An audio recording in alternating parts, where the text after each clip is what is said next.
Hi friends, மாடித்தோட்டம் வந்துட்டேங்க. போன வாரம் இந்த டைமுக்கெல்லாம் அவ்வளோ குளிரா இருந்துச்சு. இந்த வாரம்னா இன்னைக்கு தான் நல்ல வெயிலா அடிக்குது.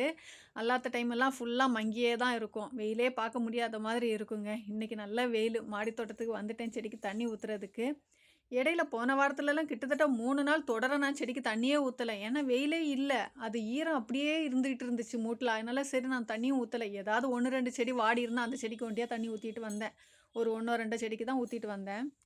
ஆனா, இன்னைக்கு அடிக்கிற வெயில பார்த்தோன்னா கொஞ்சம் சந்தோஷம் ஆயிடுச்சுங்க. அழகா பூத்திருக்க மிட் நைட் ப்ளூ வெயிலுக்கும் அழகா இருக்குது பார்க்குறதுக்கு. 5 பூ ஒரு கொத்துல பூத்து நிக்குது. இந்த தைய நான் செடிக்கு தண்ணி ஊத்தக்கூடிய டைம் தரையில முளைச்சிருந்துச்சுங்க ஃப்ரெண்ட்ஸ். இது பார்க்க எனக்கு கருப்பு மிளகாவா இருக்குமோ? ஏன்னா, அது தண்ட பார்க்கக்கூடிய டைம் கருப்பு கலர்ல இருக்கு. மிளகோட தையோன்னு நெனச்சுக்கிட்டு நான் எடுத்து என்ன பண்ணிட்டேன், ஒரு செடிய பாட்டுக்குள்ள நட்டு வச்சிருக்கேன் ஃப்ரெண்ட்ஸ். ஆனா, ஒரு டவுட்டும் இருக்கு அத பார்க்க. தக்காளி செடி மாதிரியும் இருக்குது. மிளகாவா, தக்காளியான்னு தெரியல. வளர்ந்தா தான் தெரியும். பார்க்கலாம். நட்டு வச்சிருக்கேன். என்ன நிலைமைன்ட்டு. இந்த சாமந்தி செடி நான் காமிச்சிருப்பேன். வீடியோல. ஓர்க்கிடு மாதிரி பூத்திருக்குன்னு. திரும்ப மொட்டு வச்சிருக்கு பாருங்களேன். அது மேல மொனையில மொட்டு வச்சிருக்குது. திடீர்னு ஹனிபி கூடலாம் திடீர்னு கலைஞ்சிருச்சு ஃப்ரெண்ட்ஸ். மாடியில நின்னு தண்ணி ஊத்த கூட முடியறதில்ல. இது எப்ப கலையும், எப்ப என்ன ஆகுன்னே சொல்ல முடியாது. இதுக்கு ஏதாவது பண்ணணும்னு சொல்லிட்டு மனசுல 1008 எண்ணம் நெறைய கமெண்ட்ல சொல்லவும் செஞ்சாங்க. இப்படி பண்ணுங்க, அப்படி பண்ணுங்கன்னு. எல்லாம் பண்ணலான்னு அதுக்குள்ள டைம் எனக்கு ஒத்து வரல. ஆனா பண்ணணும் கண்டிப்பா.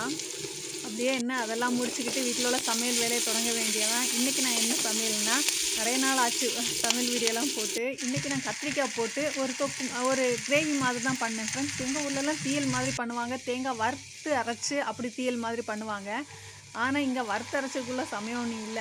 அதனால நான் என்ன பண்ணேன்னா, இந்த குழம்புத்தூள் மசாலா கிடைக்கும். அதையும் வாங்கி போட்டு கொஞ்சம் ஜீராத்தூள் போட்டு பண்ணேன். நல்லா இருந்துச்சு. குழம்புத்தூள் போட்டு, மல்லித்தூள் போட்டு அது பண்றதுக்கு சின்ன வெங்காயம் போட்டு பண்ணேன். சூப்பரா இருந்துச்சு. ஏன்னா, அந்த தீயலோட வாசனை வரும். இதுக்க கூட வச்சு இன்னைக்கு அவியல் தான் பண்ணேன். இந்த தீயல் திளைக்கக்கூடிய டைம் எனக்கு இந்த மீன் குழம்பு திளைக்கிற ஒரு ஃபீல் எனக்கு வந்துச்சு ஃப்ரெண்ட்ஸு. உங்களுக்கு வந்துச்சான்னு சொல்லுங்க. எனக்கு அந்த திளைக்கக்கூடிய டைம், அந்த நிறத்தெல்லாம் பார்க்கக்கூடிய டைமு. அவியல் பண்ணியிருந்தேன் ஃப்ரெண்ட்ஸ். ஆனா, அதுக்குள்ள காய்ங்க இங்க கிடைக்காது. இருக்கிற காய வச்சு நான் அவியல் பண்ணிக்கிட்டேன். வெள்ளரிக்காய் இல்ல, புடலங்காய் இல்ல, நெறைய ஐட்டம் இல்ல. இருந்த 1ஓ 2ஓ காய போட்டு அவியல் மாதிரி பண்ணிட்டேன். இன்னைக்குள்ள சாப்பாடு இதுதான் ஃப்ரெண்ட்ஸ். அவியல், இது பீன்ஸ் வந்து நேத்தைக்கு வச்ச பொரியல் சாயங்காலம். அதனால அதுவும் இருக்குது. கத்திரிக்காய் தொக்கு மாதிரி அந்த தீயல் மாதிரி வச்சது. அது கொஞ்சமா எடுத்தாலே நம்ம விரைவி சாப்பிடக்கூடிய டைம் நல்லாருக்கும். டேஸ்ட்டா இருக்கும்.